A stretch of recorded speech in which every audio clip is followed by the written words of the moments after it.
então para fazer contigo a resolução ao vivo, a cores. Essa expressão é do tempo do teu pai, da tua mãe, não é do teu tempo não. A questão de número 2, que já está resolvida no teu livro, na página 45. Diz assim o enunciado da questão 2. Entre duas placas planas, condutoras e paralelas, carregadas com cargas de módulos iguais e de sinais iguais, até errado, de sinais iguais, há um campo elétrico uniforme. Essa região, o campo elétrico uniforme, aqui é um campo elétrico uniforme. Um próton e uma partícula alfa, um próton, uma partícula alfa, aqui partícula alfa, entram lançados com uma velocidade inicial paralela às duas placas, perpendicular ao campo, então, que vai do mais para o menos, o campo está assim. Bom, um próton e a carga penetram equidistante entre elas, está com uma velocidade V0, paralela à placa, como mostra a figura a seguir. Lembre-se que a partícula alfa é um núcleo de hélio, Se ele é um núcleo de hélio, ele tem 2 prótons e 2 nêutrons. 2 prótons e 2 nêutrons. 2 prótons e 2 nêutrons. E o próton é um próton só. Um próton só. Bom, o que nós teremos aqui? A gente vai saber também que a massa do próton é aproximadamente igual à massa do nêutron. A massa do próton é aproximadamente igual à massa do nêutron. Então, dito isso, o que nós queremos? Dividir a aceleração do próton pela aceleração da partícula alfa e, no item B, dividir o tempo que o próton e a partícula alfa levam para colidir com a placa negativa. Isso que ele quer. Para isso, nós temos que lembrar, lá no item A, da segunda lei de Newton, força resultante igual a massa vezes aceleração. Como a força resultante é a força elétrica, isso é o campo elétrico vezes a carga, como essas forças são as mesmas, eu tenho que M vezes A é igual a E vezes Q, e aí o A vai ser igual a E vezes Q sobre M. Bom, agora cuide o seguinte, a carga do próton eu vou dizer que é Q.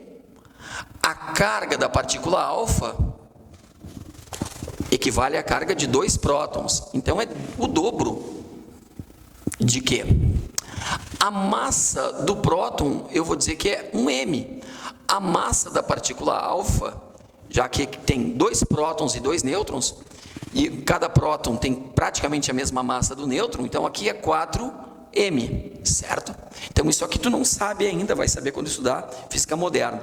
Agora vê comigo aqui, eu sei que esta aceleração serve tanto para o próton quanto para partícula alfa.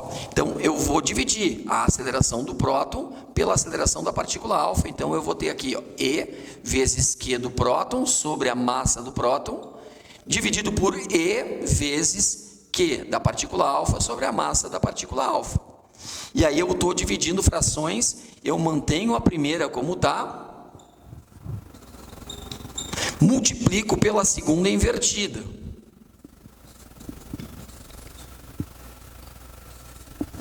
Então eu inverti a segunda. Como o campo elétrico é o mesmo, tanto numa placa quanto na outra, eu já posso cortar o de cima com o de baixo, simplificando. E aí, o que sobra para mim? A carga do próton, que é Q, certo?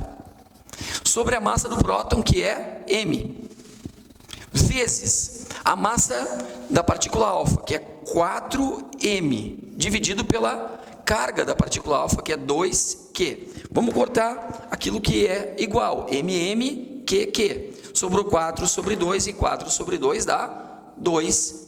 Chegamos na resposta do item A, certo? Agora, para a gente resolver o item B, a gente vai ter que lembrar da equação de Torricelli. Isso aqui, a equação de Torricelli. Por que nós vamos usar essa equação? Não vamos usar, porque eu não sei o espaçamento entre as duas placas. Então, eu não vou poder usar essa expressão. O que eu vou poder usar é essa expressão, ΔX igual VOT mais AT ao quadrado sobre 2. Então, vou poder usar essa expressão aqui. Essa expressão, essa aqui não, porque eu não tenho o ΔX. Eu não tenho ΔX, então eu não posso. E eu quero achar o tempo, né? Então, a equação de Torricelli nem tem o tempo, nem me dá condições de achá-lo. Então, eu vou apagar aqui para a gente poder fazer o item B, tá? O item B a gente vai resolver aqui. O espaçamento que cada um dos dois vai descrever, vai percorrer, é o mesmo. Ó, ΔX para o próton e o ΔX para o alfa é o mesmo, certo? A gente quer achar, não vamos nos perder aqui, a gente quer achar o tempo que o próton leva para chegar na placa, dividido pelo tempo que a partícula alfa leva para chegar na placa, certo? Bom, pegando aquela expressão de lá e sabendo que nessa direção, aí nós vamos ter que trabalhar com lançamento horizontal, nessa direção a velocidade não vai mudar, a velocidade que vai mudar é na direção vertical. Então, o V daquela fórmula ali, o V do movimento uniformemente variado, é o V vertical. É o V vertical, tá? Isso aí está no conteúdo do primeiro ano. Eu vou ter então que ΔXP não tem velocidade inicial na vertical. Ele tem velocidade horizontal, vertical é 0. Tá? É que nem quando eu largo o corpo, verticalmente falando, é como se largasse a caneta. Então a velocidade inicial é 0. Isso faz com que essa parte da equação suma, sobrando AT ao quadrado sobre 2. AT ao quadrado sobre 2. Então eu vou tirar aqui o próton, tá? Para servir para todo mundo. Eu vou mandar o 2 para cá multiplicando, vou mandar o A para cá dividindo, e eu vou ter T ao quadrado igual a isso. Tá? O T ao quadrado igual a isso, certo? Bom, o que eu sei a respeito dos tempos, né? O que eu sei a respeito dos tempos? Eu sei que os ΔX são iguais, certo? Os ΔX são iguais. Ó, o ΔX é isso aqui, ó. Para os dois, é o que eles vão ter que declinar para a placa, certo?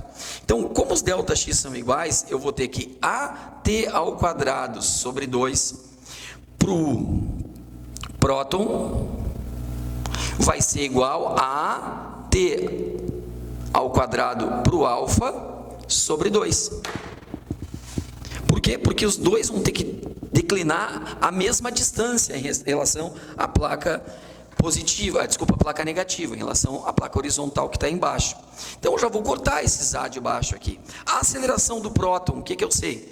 Ela é quantas vezes a aceleração do alfa? Ela é o dobro da aceleração do alfa, é só mandar aqui para lá, ó. Então, no lugar da aceleração do próton, eu vou botar 2 vezes a aceleração do alfa, vezes o tempo do próton ao quadrado, igual a aceleração do alfa, vezes o tempo do alfa ao quadrado. Vou cortar a aceleração do alfa com a aceleração do alfa. E aí eu vou ter TP ao quadrado igual T alfa ao quadrado sobre 2. Mas eu quero dividir o TP pelo T alfa. Então, dividindo o TP pelo T alfa. Agora eu vou apagar aqui para a gente continuar a resolução do item B. TP ao quadrado sobre T alfa ao quadrado vai ser igual a 1 sobre 2. Isso, vou ter que extrair a raiz quadrada, TP sobre T alfa vai ser igual a raiz quadrada de 1 sobre 2. Isso vai dar alguma coisa por volta de 1 sobre 1,4, 1,41. Tá?